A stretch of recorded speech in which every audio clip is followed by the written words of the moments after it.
There are 7 screws that holds the bottom of the laptop together.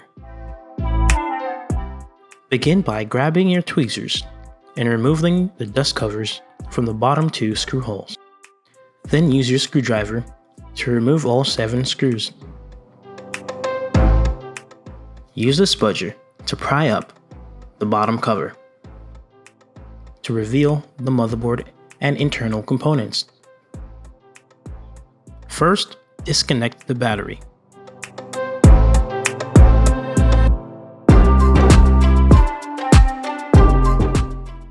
Disconnect the keyboard.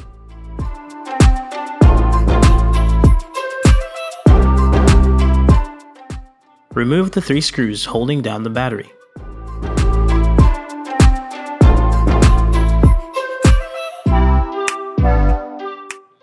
Remove the battery.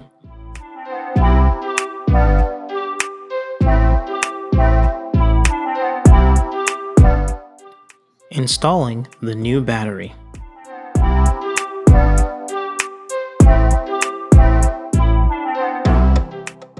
Ensure the battery cable goes underneath the keyboard connection.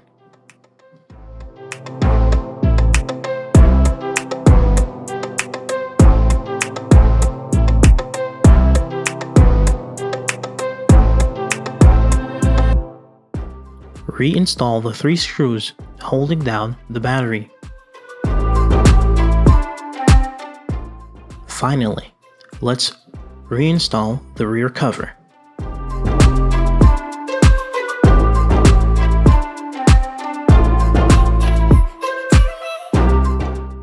Using the screwdriver, fasten the 7 screws holding down the bottom of the laptop.